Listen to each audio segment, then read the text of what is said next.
मेरे प्रिय छात्रों एवं छात्राओं, मैं आशा करता हूँ घर में रहकर तुम लोग स्वस्थ, सुखी एवं प्रसन्न होगे। आज मैं तुम्हें साहित्य सागर के गद्य भाग से एक कहानी पढ़ाने जा रहा हूँ, जिसका शीर्षक है दो कलाकार। यह कहानी मन्नू भंडारी द्वारा लिखित है। कहानी में संक्षिप्त पात्र हैं, जैसा कि शीर्षक ही है दो कलाकार। इसमें मुख्य रूप से दो ही पात्र हैं और दोनों महिलाएं हैं। कहानी सरल, सहज तथा भावों के अनुकूल है एवं व्यावहारिकता पर खरी उतरती है। कहानी में दो कलाकार, एक अरुणा जिसे बीच बीच में रूनी के नाम से संबोधित किया गया है, और दूसरा चित्रा है। दोनों कलाकार हैं। जैसा कि कहानी में है, चित्रा चित्रकारी करती है तो अरुणा समाज सेविका। तुम सभी तो जानते ही हो कि चित्रकारी एक चित्रकला है, लेकिन समाज सेवा भी एक कला है जो सभी कलाओं से ऊपर है। समाज में रह करके हमें समाज के प्रति अपना कुछ उत्तरदायित्व निभाना होता है। यदि इसे हम सरल भाव से समझ लें तो यह हमारे जीवन का सबसे अमूल्य समझदारी होती है। लेखिका इसी बात को यथार्थ रूप में चित्रित करने का प्रयास की है कि समाज सेवा भी एक कला है और यह सभी प्रकार की कलाओं से ऊपर है। अब मैं तुम्हें मन्नू भंडारी द्वारा लिखित कहानी दो कलाकार का वाचन कर रहा हूँ। कहानी ध्यान से सुनना और कहानी के तथ्य को समझना। कहानी एक कॉलेज के हॉस्टल में एक ही कमरे में रहने वाली दो सखियों से शुरू होती है, जिसमें एक का नाम है चित्रा और दूसरे का नाम है अरुणा। दोनों ही सहेलियां हैं। इतनी अच्छी सहेलियां हैं कि उनकी सहेली भाव को देख करके बहुत सी लड़कियां गर्व करती हैं और एक दूसरे को उन पर बात बोलती है कि सहेली हो तो दो कलाकार अरुणा और चित्रा जैसा। तो आज के वीडियो में मैं तुम्हें कहानी सुनाने जा रहा हूँ, ध्यान से सुनो। ए रूनी उठ, कहते हुए चादर खींचकर चित्रा ने सोती हुई अरुणा को झकझोरकर उठा दिया। अरे क्या है? आंखें मलते हुए तनिक खिजलाहट भरे स्वर में अरुणा ने पूछा। चित्रा उसका हाथ पकड़कर खींचती हुई ले गई और अपने नए बनाए हुए चित्र के सामने ले जाकर खड़ा करके बोली, देख मेरा चित्र पूरा हो गया। ओह, तो इसे दिखाने के लिए तूने मेरी नींद खराब कर दी। अरे जरा इस चित्र को तो देख, न पा गई पहला इनाम तो नाम बदल देना। चित्र को चारों ओर घुमाते हुए अरुणा बोली, किधर से देखूं? यह तो बता दे। 1000 बार तुझसे कहा है कि जिसका चित्र बनाए उसका नाम लिख दिया कर, जिससे गलतफहमी न हुआ करे, वरना तू बनाए हाथी और मैं समझूं उल्लू। तस्वीर पर आंख गड़ाती हुए बोली, किसी तरह समझ नहीं पा रही हूँ कि 84 लाख योनियों में से आखिर वह किस चीज़ की तस्वीर है। मैं तो आपको यह जीव नज़र आ रहा है, ज़रा अच्छी तरह देख और समझने की कोशिश कर। अरे यह क्या? इसमें तो सड़क, आदमी, ट्राम, बस, मोटर, मकान सब एक दूसरे पर चढ़ रहे हैं, मानो सबकी खिचड़ी पका कर रख दी हो। क्या घन चक्कर बनाया है। यह कहकर अरुणा ने चित्र रख दिया। जरा सोच कर बता कि यह किसका प्रतीक है। तेरी बेवकूफ़ी का आई है बड़ी प्रतीक वाली। अरे जनाब, यह चित्र आज की दुनिया में कन्फ्यूजन का प्रतीक है, समझी। मुझे तो तेरे दिमाग के कन्फ्यूजन का प्रतीक नज़र आ रहा है। बिना मतलब ज़िंदगी खराब कर रही है। और अरुणा मुंह धोने के लिए बाहर चली गई। लौटी तो देखा 3-4 बच्चे उसके कमरे के दरवाजे पर खड़े उसकी प्रतीक्षा कर रहे हैं। आते ही बोली, आ गए बच्चों, चलो मैं अभी आई। क्या ये बंदर पाल रखे हैं तूने? फिर जरा हंसकर चित्रा बोली, एक दिन तेरी पाठशाला का चित्र बनाना होगा। लोगों को दिखाया करेंगे कि हमारी एक मित्र साहिबा थी जो बस्ती के चौकीदारों, नौकरों, चपरासियों के बच्चों को पढ़ाकर ही अपने को भारी पंडिताइन और समाज सेविका समझती थी। 4 बजते ही कॉलेज से सारी लड़कियां लौट आई, पर अरुणा नहीं लौटी। चित्रा चाय के लिए उसकी प्रतीक्षा कर रही थी। पता नहीं कहाँ भटक जाती है, बस इसके पीछे बैठे रहो। अरे क्यों बड़बड़ कर रही है? ले, मैं आ गई, चल बना चाय, मिलकर ही पियेंगी। तेरे मनोज की चिट्ठी आई है। अरुणा लिफाफा फाड़कर पढ़ने लगी। जब उसका पत्र समाप्त हो गया तो चाय पीते पीते ही चित्रा बोल उठी, आज पिताजी का भी पत्र आया है। लिखा है, जैसे ही यहाँ कोर्स समाप्त हो जाए मैं विदेश जा सकती हूँ। मैं तो जानती थी पिताजी कभी मना नहीं करेंगे। हाँ भाई, धनी पिता की इकलौती बिटिया जो ठहरी, तेरी इच्छा कभी टाली जा सकती है? पर सच कहती हूँ, मुझे तो तेरी सारी कला इतनी निरर्थक लगती है, इतनी बेमतलब लगती है कि बता नहीं सकती। किस काम की ऐसी कला जो आदमी को आदमी न रहने दे? अरुणा आवेश में बोली, अरे तो मुझे आदमी नहीं समझती है क्यों? तुझे दुनिया से कोई मतलब नहीं, दूसरों से कोई मतलब नहीं, बस 24 घंटे अपने रंग और तुलियों में डूबी रहती हो। दुनिया में कितनी बड़ी घटना घट जाए, पर यदि उसमें तेरे लिए, चित्र के लिए आइडिया नहीं है तो वह तेरे लिए घटना कोई घटना महत्व नहीं रखती है। हर घड़ी, हर जगह, हर तरफ, हर चीज़ में तू अपने चित्रों के लिए मॉडल खोजा करती हो।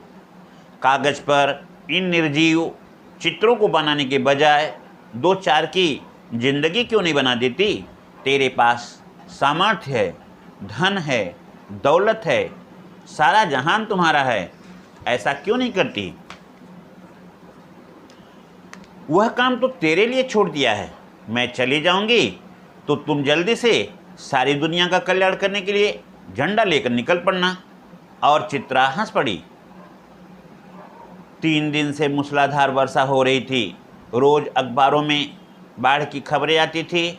बाढ़ पीड़ितों की दशा बिगड़ती जा रही थी और वर्षा थी कि थमने का नाम नहीं लेती थी। अरुणा सारा दिन चंदा इकट्ठा करने में व्यस्त रहती। एक दिन आखिर चित्रा ने कह दिया, तेरे इम्तिहान सिर पर आ रहे हैं, कुछ पढ़ती लिखती नहीं है, सारा दिन भटकती रहती है। माता पिता तुम्हारे विषय में क्या सोचेंगे कि इतना पैसा बेकार ही पानी की तरह से बहा रहे हैं। आज शाम को स्वयंसेवकों का एक दल जा रहा है। प्रिंसिपल से अनुमति ले ली है, मैं भी उसके साथ जा रही हूँ। चित्रा की बात को बिना सुने अरुणा ने उससे कहा। शाम को अरुणा चली गई। 15 दिन बाद वह लौटी तो उसकी हालत काफ़ी खस्ता हो गई थी। सूरत ऐसे निकल आई थी मानो वह 6 महीने से बीमार हो। चित्रा उस समय गुरुदेव के पास गई तो बताई कि वह अगले हफ्ते विदेश जाने वाली है। अब अरुणा नहा धोकर खा पी कर लेटने लगी। तभी उसकी नज़र चित्रा के नए चित्रों की ओर गई। चित्रा चित्र बना रखे थे। तीनों बाढ़ के चित्र थे। जो दृश्य अरुणा अपनी आँखों से देख कर आ रही थी वैसे ही दृश्य वहाँ भी अंकित थे। उसका मन न जाने कैसे कैसे हो रहा था। उसके मन में क्या हलचल मच रही थी यह अरुणा ही जानती थी।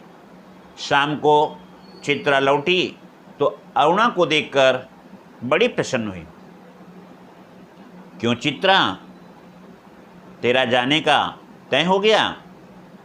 हाँ, अगले बुध को मैं घर जाऊंगी और बस एक सप्ताह बाद हिंदुस्तान की सीमा के बाहर पहुंच जाऊंगी। उल्लास भरे स्वर में, छलकते हुए स्वर में चित्रा ने अरुणा से कहा। सच कह रही है? तू चली जाएगी चित्रा? 6 साल से रहते रहते यह बात तो मैं भूल ही गई थी कि कभी हम दोनों को एक दूसरे से अलग होना पड़ेगा। तू चली जाएगी तो मैं कैसे रहूँगी अकेली? तुम्हारे बिना ए हॉस्टल मुझे अच्छा न लगेगा। उदासी भरे स्वर में अरुणा ने पूछा। लगा जैसे स्वयं से ही पूछ रही है। कितना स्नेह था दोनों में। सारा हॉस्टल उनकी मित्रता को ईर्ष्या की दृष्टि से देखता था, क्योंकि अरुणा और चित्रा ऐसी मित्रतापूर्ण व्यवहार करती थी कि जैसे लगता हो दोनों ही दो शरीर लेकिन एक प्राण हो। आज चित्रा को जाना था। अरुणा सवेरे से ही उसका सारा सामान ठीक कर रही थी। एक एक करके चित्रा सबसे मिल आई। बस गुरुजी से मिलना रह गया था। सो उनका आशीर्वाद लेने के लिए चल पड़ी। 3 बजे थे, वह लौटी नहीं। 5 बजे की गाड़ी से वह जाने वाली थी। अरुणा ने सोचा वह खुद जाकर देखाए कि आखिर बात क्या है। अभी तक चित्रा नहीं आई। तभी बड़बड़ाती सी चित्रा ने घर में प्रवेश किया। बड़ी देर हो गई ना। अरे क्या करूं, बस कुछ ऐसा हो गया कि रुकना ही पड़ा। आखिर क्या हो गया जो रुकना ही पड़ा? सुने तो 2-3 कंठ एक साथ बोल उठे। गर्ग स्टोर के सामने पेड़ के नीचे अक्सर एक भिखारिन बैठा करती थी ना। लौटी तो देखा कि वह मरी पड़ी है और उसके दोनों बच्चे उसके सूखे शरीर से चिपक कर बुरी तरह से रो रहे थे। जाने क्या था उस सारे दृश्य में कि मैं अपने को रोक न सकी। कागज़, पेंसिल और तुलिका लेकर के मैंने एक स्केच सा बना डाला। बस इतनी में ही देर हो गई। चित्रा ने अरुणा से कहा। 4:30 बजे चित्रा हॉस्टल के फाटक पर आ गई, पर तब तक अरुणा का कहीं पता नहीं था। बहुत सारी लड़कियां उसे छोड़ने स्टेशन तक भी आ गई, पर चित्रा की आंखें बराबर अरुणा को ढूंढ रही थी। 5 भी बज गए। रेल चल पड़ी पर न आई। तो न आई। विदेश जाकर चित्रा तन मन से काम में जुट गई। उसकी लगन ने उसकी कला को निखार दिया। विदेश में उसके चित्रों की धूम मच गई। भिखारिन और अनाथ दो बच्चों के उस चित्र की प्रशंसा में तो अखबारों के कालम की कालम भर जाते थे। शोहरत की ऊंची कगार पर बैठे चित्रा जैसे अपना पिछला सब कुछ भूल गई थी। पहले वर्ष तो उसने अरुणा से पत्र व्यवहार किया, नियमित रूप से कुछ दिन तक चलता रहा, फिर धीरे धीरे कम होता गया और कुछ दिनों के बाद एकदम बंद हो गया। पिछले 1 साल से तो उसे यह भी मालूम नहीं कि वह कहाँ है और उसकी सहेली कौन है। अनेक प्रतियोगिताओं में उसका अनाथ शीर्षक वाला चित्र प्रथम पुरस्कार पा चुका था। जाने क्या था उस चित्र में, जो देखता चकित रह जाता। 3 साल बाद जब वह भारत लौटी तो उसका बड़ा स्वागत हुआ। अखबारों में उसकी कला पर, उसके जीवन पर अनेक लेख छपे। लोग उसकी प्रशंसा के गुण गाते रहते।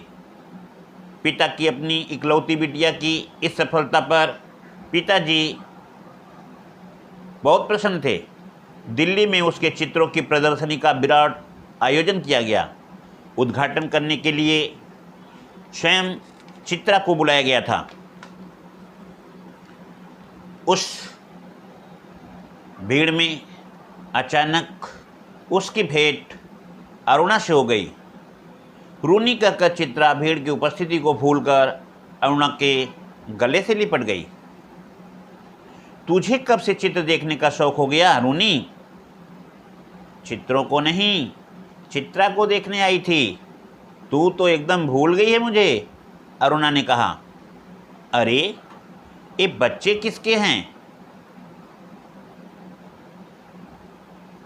2 प्यारे से बच्चे अरुणा से सटे खड़े हुए थे। लड़के की उम्र 10 साल और लड़की की उम्र 8 साल, जिसे देखकर चित्रा विस्मित हो रही थी। मेरे बच्चे हैं और किसके? ये तुम्हारी चित्रा मौसी है। नमस्ते करो बेटा अपनी मौसी को, अरुणा ने बच्चों को आदेश पूर्वक शब्दों में कहा। बच्चों ने बड़े आदर से मौसी को नमस्ते किया, पर चित्रा अवाक होकर कभी बच्चों को तो कभी अरुणा को दिख रही थी।